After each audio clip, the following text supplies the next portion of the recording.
64 game retro gaming goodness.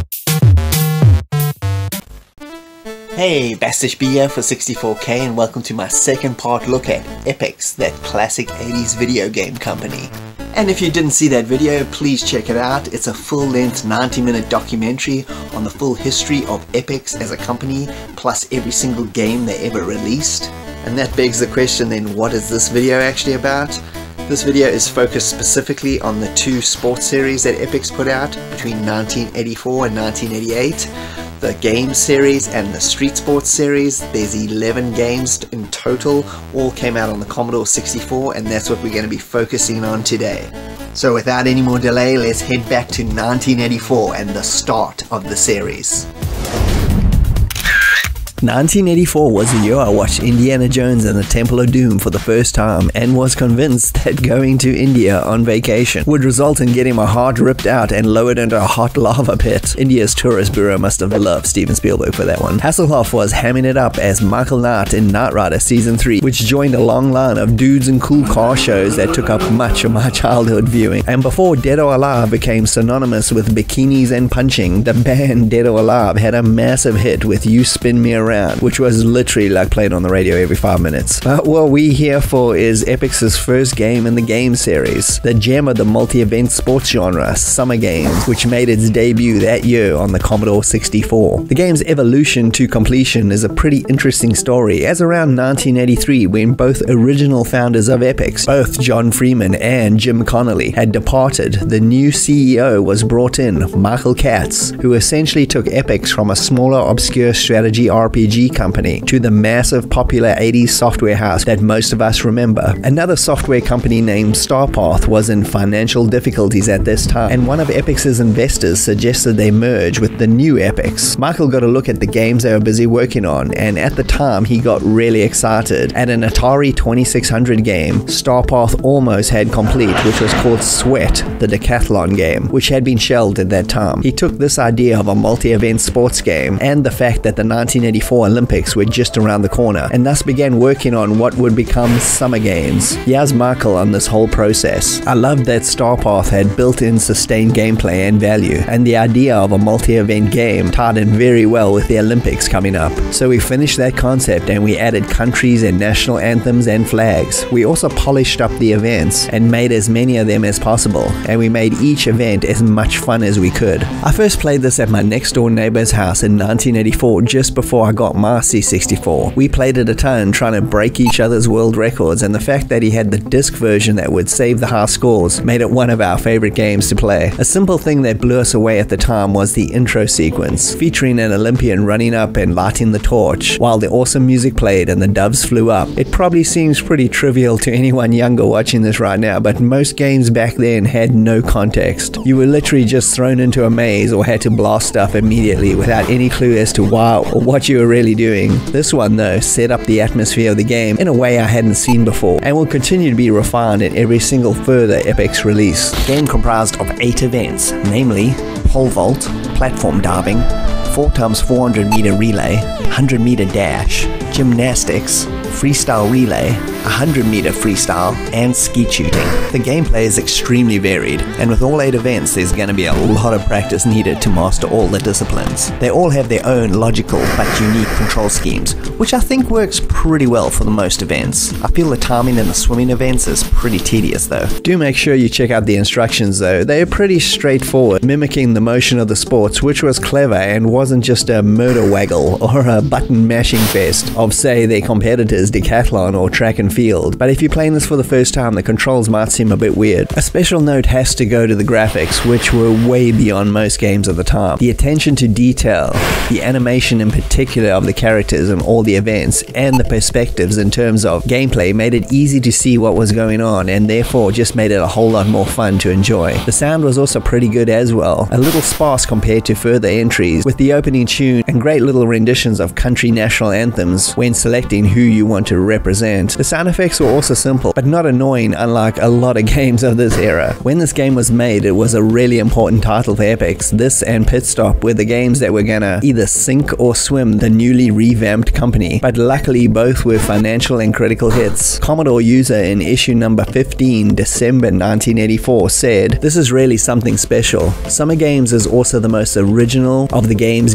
as it involves more than simply yanking the living daylights out of your joystick. The graphics really have to be seen to be believed. 8 brilliantly animated events plus an opening ceremony with white doves flying up into the sky." Despite the fact that the game didn't actually have its own official Olympic license attached to it, didn't seem to make any difference at all to its success, hence why they called it Summer Games as opposed to the Olympic Games. We couldn't call it Olympic Games, obviously, but we did get away with it, and Summer Games really helped turn Epyx into an action-orientated computer game company. And with that, the series is off to a flying start. Its combination of graphics, varied gameplay, great multiplayer action, and just overall presentation set a new standard for the multi-event game genre that Epyx would basically dominate for the entire 80s.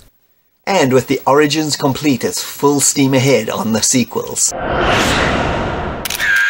1985 saw Roger Moore make his final appearance as James Bond 007. The 10-year or so reign as the Cheese Bond was finally over, so there was going to be no more snowboarding on broken snowmobile parts or ridiculous laser battles in space. You're not a sportsman, Mr. Bond. Why did you break off the encounter with my pet python? I discovered he had a crush on me. And the band Starship released We Built This City, which is widely regarded as one of the cheesiest rock songs of all time. So naturally I loved it. But more importantly, Epyx added 2 more titles to the game series. First, we got the sequel to Summer Games, which was called, wait for it, Summer Games 2, and an excellent winterized version called Winter Games, both on the C64. With the massive success of Summer Games, a sequel was immediately put into the works in 1984. But Epyx didn't just want to do one game, they wanted 2, one representing summer and another representing winter sports. Manpower-wise though, Epyx wouldn't be able to handle both games themselves, plus all the other projects they were also releasing in 1985. Summer Games 2 was done internally with Chuck Somerville brought on to oversee its development, and Winter Games was outsourced to a company called Action Graphics. Here's Chuck talking about the start of Summer Games 2. The original Summer Games was really popular and Epyx's marketing department was keen for more of the same. We started with a brainstorm to choose the events. I got cycling and rowing, and I remember getting a lot of grief about the way the wheels looked in the cycling event. The marketing guys kept saying to me, "The wheels look way too pixelated. They don't look round. Can you fix that?" I had the hardest time explaining to them why they were like that. So let's start off and check out the events list for both games. Summer Games 2 sports 8 events, but it's much more varied than the original.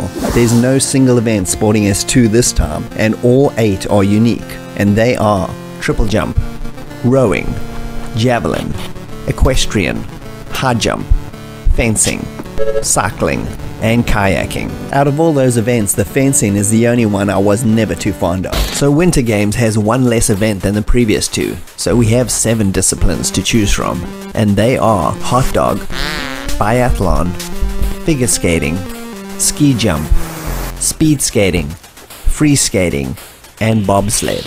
It's a pretty varied selection, and it was definitely a favorite amongst my friends when we used to want to play something multiplayer. And back to Summer Games 2, which starts with a really nice updated intro with just more detail in the graphics department, but also with an absolutely epic closing ceremony as well, involving a dude on a jetpack and fireworks. It's one heck of a way to end a game. And yes, Chuck on choosing all the events. So we just picked events that we thought would be fun, because we were acutely aware of the connection between people enjoying a game and its sales. And over on the winter front, we got another cool opening sequence with a really nice bunch of background animation this time, and I just love the way the flame blows in the wind. You can just imagine how cold it was with that wind factor. I feel all the events in Summer 2 play pretty well, with some practice of course, except the fencing, which comes off as really clunky and slow and boring. Although having said that, it may actually be accurate representation of the sport in question.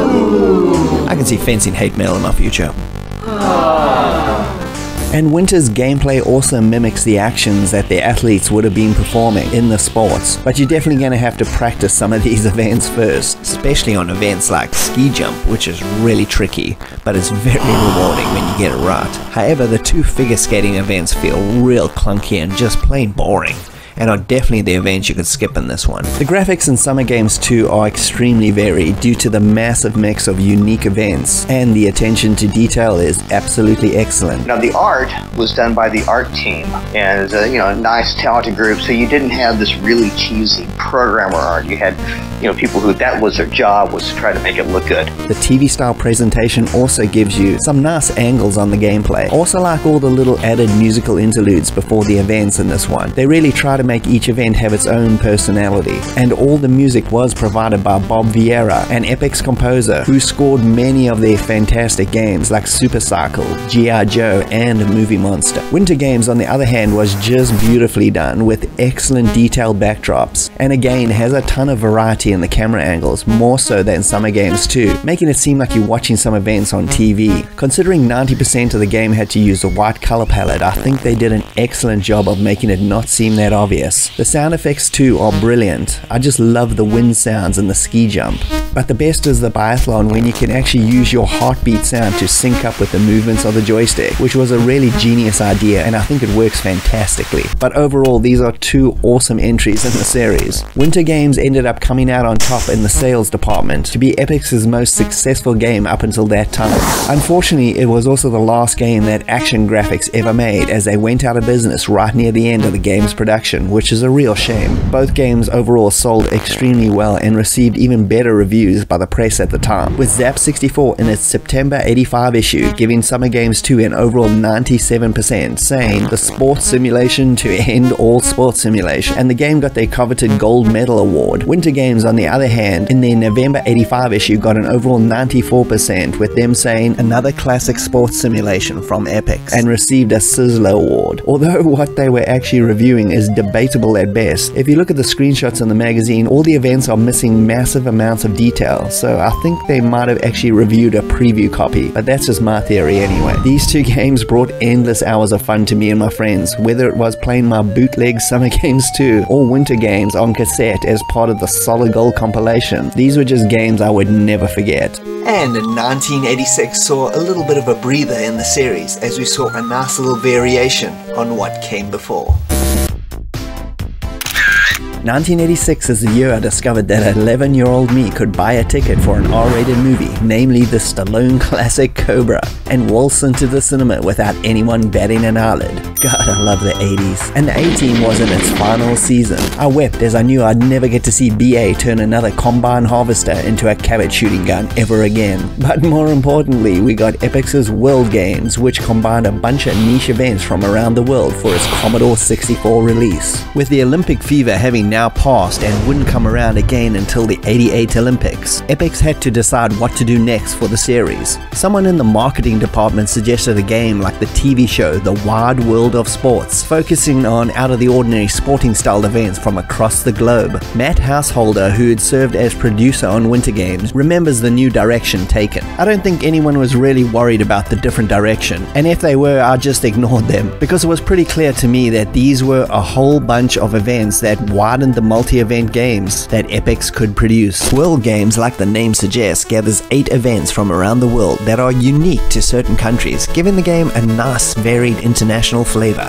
You have weightlifting from Russia, barrel jumping from Germany, cliff diving from Mexico, slalom skiing from France, log rolling from Canada, bull riding from the US, caber toss from Scotland, and sumo wrestling from Japan. This one doesn't have an opening ceremony due to it not being Olympic related, but we still got this really cool title screen and a really nice rocking tune to get the title underway. If you thought the previous games had variety, and they did, then World Games just blows them away with its events and unique world appropriate graphics. They really didn't waver at all with the quality in these titles, and each one just seems to get better and better. The events are not only all interesting in game form, but are just pure fun at their best to play. I especially like the slightly cartoony approach to everything, especially with the failure animations being really funny and charming, and this will carry over into their next game, California Games, as well. And here's Matt's take on that. I think it was a bit in the spirit from the hot dog skiing in Winter Games, because there were some pretty silly crash landings in that. Gameplay is pretty much exactly the same as the previous games.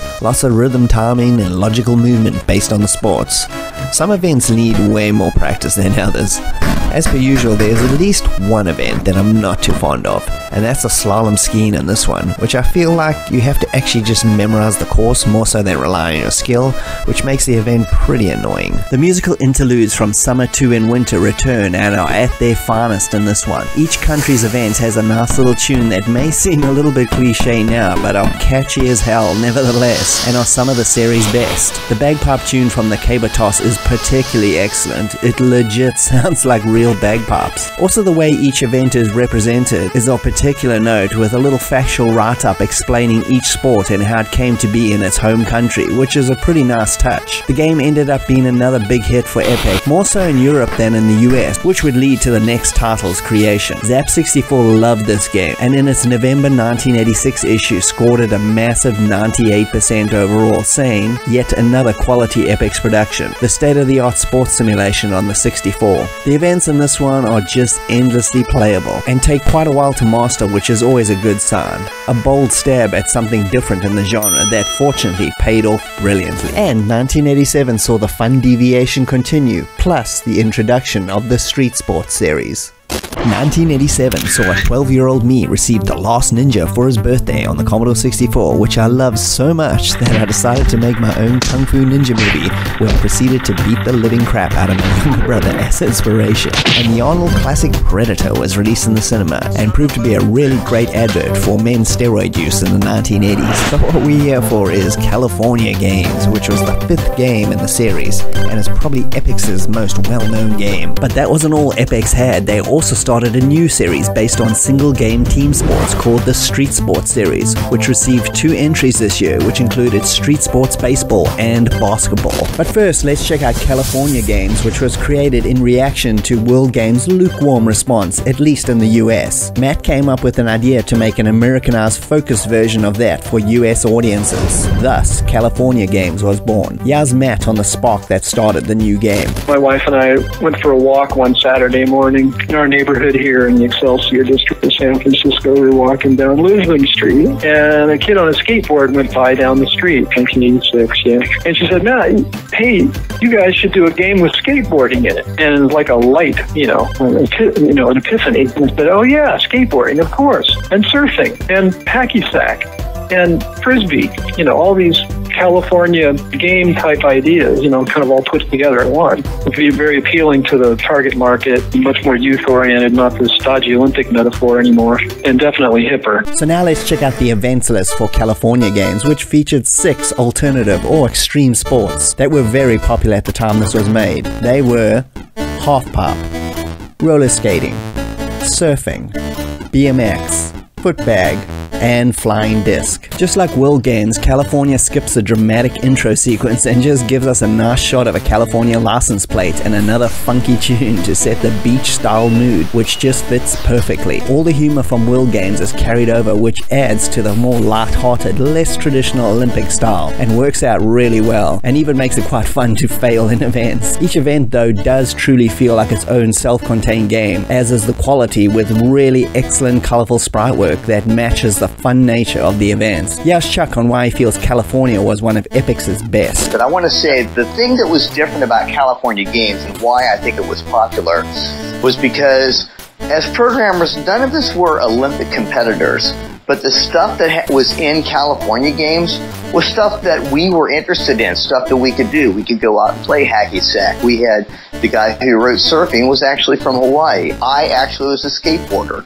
So, these were things that we could put more of our heart into, and I think that's why it came out so much better. Gameplay is similar to all the other games in the series, involving lots of back and forth motions or full circle rotations. It all works quite well with a good bunch of practice for sure, and for once in this whole series, I can honestly say there's not a single event that I dislike. The half-pipe, roller skating, and BMX are definitely going to need a lot of practice to get it right, but it's great fun across the board for all 6 events in my opinion. California Games became a monster hit, in fact Epyx's biggest selling game they ever made, and was ported to every system known to man. The press ate it up as well, regarding it as their best. Zap64 in its September 87 issue gave it an overall 97% and said, "Epyx surpassed themselves yet again with another incredible sports simulation.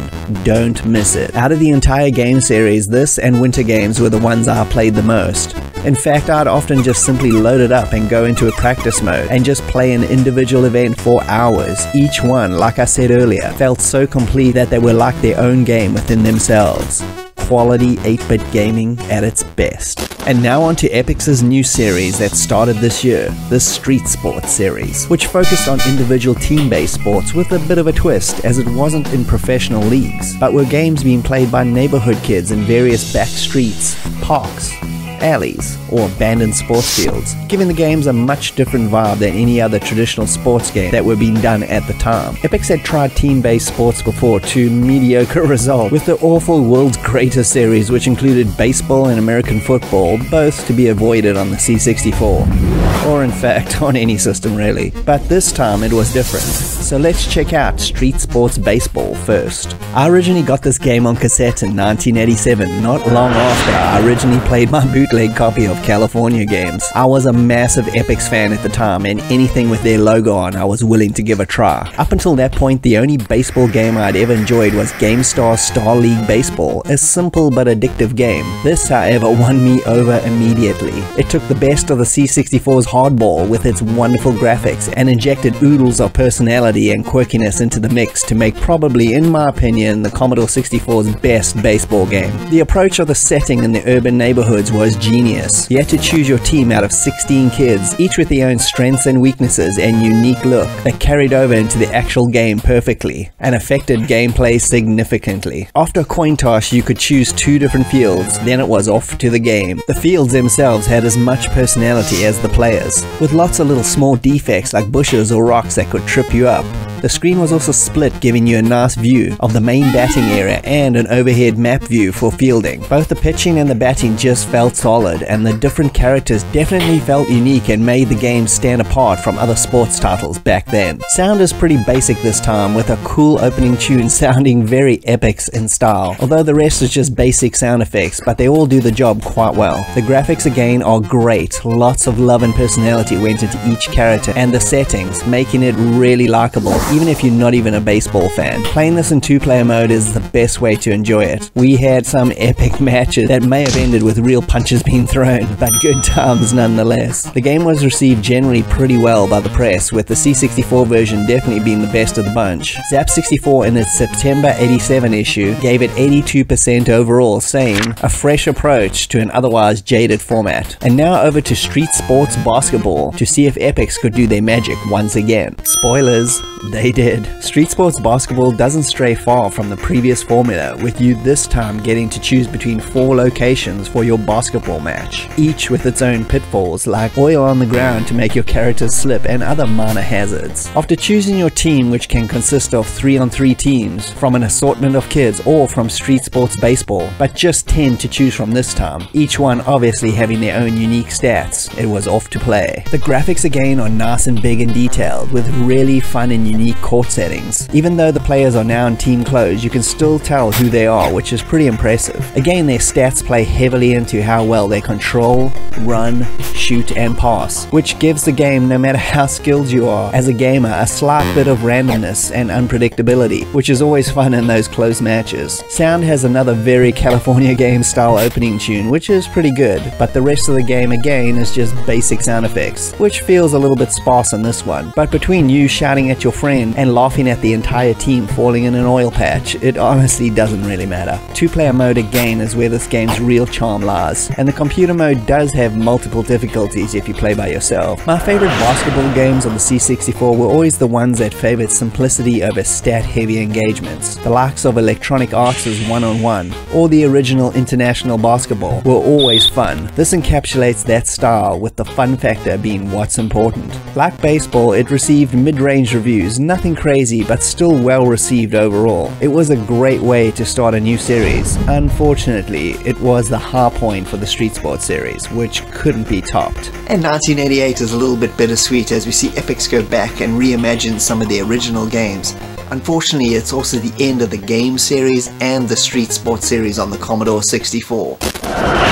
1988 saw the debut of Red Dwarf on TV. I wouldn't actually get to watch this show until at least a decade later, where it finally taught me how to cook a certain type of fish. Snook me a clipper. I'll be back for Christmas.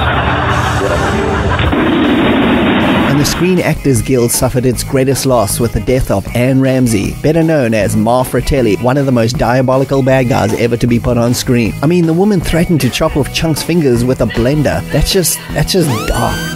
But what we're here for is the end of the game series on the C64 with the game's summer and the game's winter editions, plus the final 2 entries in the Street Sports series with football and soccer. When 1988 rolled around, it had been 4 years since the start of the series, and that meant the Olympics was back on that year. Epyx this time around bought the license to be the official games of both the summer and winter Olympics. This definitely led the series back to its roots with a more realistic tone and look, and the humor was a little bit dialed down, although there's still plenty of funny moments in both. So let's check out the events list for both games. And we'll start with the summer edition first. A lot of people always refer to this and the winter edition as remakes of those originals from 84 and 85, but they really aren't. They are some of the same events, but everything is done in a very different style. This time we have 8 events, all original, no repeats, and they are archery, pole vault, parallel bars, cycling, rings, diving, hurdles, and hammer throw. And with the game's winter edition, this one includes 7 events overall, and they are luge, cross country, figure skating, ski jump, slalom, speed skating, and downhill. And back to the summer edition, which took place that year in Seoul, South Korea. And the intro is quite a bit more elaborate with these cool postcards showing the country's culture before going into this amazing 3D arena sequence. Epyx were truly at the top of their game when it came out, pushing the old C64 to the limit at this point. And on the winter edition front is another impressive setup showing the Calgary location for the 88 games. Both just ooze quality from the moment they start. The graphics in the summer edition are the series' best in terms of realism, with exceptional animation on all the events, with the parallel bar sequence being a standout. They also use some really nice high-res sprites for the characters, which makes this one stand out. Another impressive event visually is the Velodrome and its 3D look. Here's Chuck explaining its creation. The 3D track was really cutting edge for the Commodore 64, and the way that was done was by generating sequences on the Amiga. The track was individual frames rendered with a 3D package, which were then broken down into bitmaps. We then replaced the character set on the fly to get that motion, and it was a pretty big deal to get that to happen. The use of camera angles are also quite excellent. I love the almost drone type shot for the pole vault sequence, or the multi-camera look of the archery. Gameplay is quite different from the joystick wiggle fest of the earlier games. There is still a bit of that obviously, but mostly it's all about timing and rhythm. The archery plays extremely well, and all aspects of shooting the arrow are mapped out nicely to the controller, making it by far my favorite event of this whole game. The intro music is pretty good, catching the flavor of Korea for that atmosphere. The rest are mostly forgettable. The sound effects though work really well. The subtle touches I like the best are the water drips on the diving sequence, or the wind in the archery sequence. The game's summer edition is overall exceptional, and I feel it unjustly gets overlooked because of the extreme popularity of the original titles, which is a bit of a shame. All the events are pretty fantastic and are presented and play really well. A top-notch multi-event game. The reviews across the board for this one were in the 70 to 75% range, which is good but not spectacular. I feel again it was a bit tainted by the previous game's legacy, and I'm not even going to get into Zap's ridiculous 49% overall review, which is seriously a bit of a joke, and another time where they missed the mark completely. But anyway, if you've never tried this one, it's well worth a look. And now let's flip back to the winter edition, which unfortunately doesn't fare up quite as well. With the main problem is the gameplay for a lot of the events. The most notable is the god-awful figure skating, which was the worst event from the original game, and it rears its ugly head once again, and is even worse this time around. You basically have to play the whole boring event twice, as you choreograph the setup, and then it's on to the event where you attempt to mimic what you just planned. It's long, painful, and boring to say the least, and is sleep-inducing if you played it in multiplayer mode. The speed skating is also extremely frustrating, with the timing needing to be absolutely perfect or else you'll keep falling to the ground. And they also made the ski jump this time way harder to control and just botched the whole thing up. On the positive front though, the graphics again are pretty damn good. Not quite as good as the original, but those wonderfully clever camera shots make some really nice angles on the action, and the music is pretty catchy, and the sound effects complement the events really well. Overall, the game's winter edition is probably my least favorite of the entire game series. The events are well presented and put together with real style, but then are ruined with overcomplicated controls controls, which dampen the fun on at least half the events.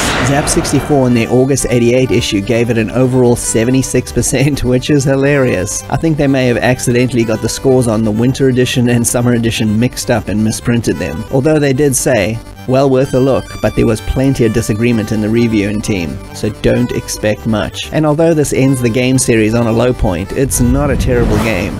It's just simply too complicated for its own good. And now on to the last two games for the video, with Street Sports Football and Soccer. If you know anything about Epyx as a company, then you'd know by late 88 they were in deep trouble financially. And it just feels like these two games are a product of let's get something out the door. Anything. So I'll be reviewing these games both at the same time because the same faults apply to both games. These games are good choices for sports for the series, but due to them both adopting this new faraway camera angle for gameplay, all the charm and personality of these games is lost. You cannot make out each character anymore, making it impossible to know which of your star players you're controlling, which is where a lot of the unique gameplay spawned from baseball and basketball. They didn't even bother adding new kids to the mix at all, and just used the same graphics selection for both games. The environments are also only 2 each for both games, with minimal environmental interaction this time. Everything just feels cheap and rushed. As a soccer game, Street Sports Soccer is okay. It plays fine, the teams are 3-on-3, and the graphics are mediocre at best, with very little sound effects. It's just extremely underwhelming coming from Epyx, and you should rather just go and play International Soccer or Micropro Soccer on your C64 instead. Zap in their November 88 issue gave it a 75% overall, which just proves some of the reviewers needed to be committed to an insane asylum. It's honestly not worth playing, unless you're a really die-hard soccer fan. Then you could find a little bit of enjoyment here. Street Sports Football, on the other hand, is the worst game overall out of both series we just looked at. It's slow, boring, poorly animated, lacks any sort of personality, and will probably put you to sleep in the process. It's a football game with minimal depth, which is good for newbies, but gives anyone wanting a game with lost ability or challenge, you're out of luck. The whole game just feels like a cut and paste version of soccer, right down to using the same engine and graphics. I honestly got nothing even else to say about this game. It's just an unfortunate way to end the Street Sports series. And even though both series kinda end on a low point here, it doesn't take away from the amount of time and fun my friends and I had with these games. There was about a 6-year stretch from 1984 till at least 1990 when these games would be loaded up all the time and good times were had. Epyx was truly able to create a series of games that were the full package of graphics, sound and gameplay at their best. And for that I can say nothing but thank you. And thanks for joining me, _B at 64K. I hope you had a good time. And if you can please like and subscribe, that'll be greatly appreciated. And I'll see you next time. Cheers.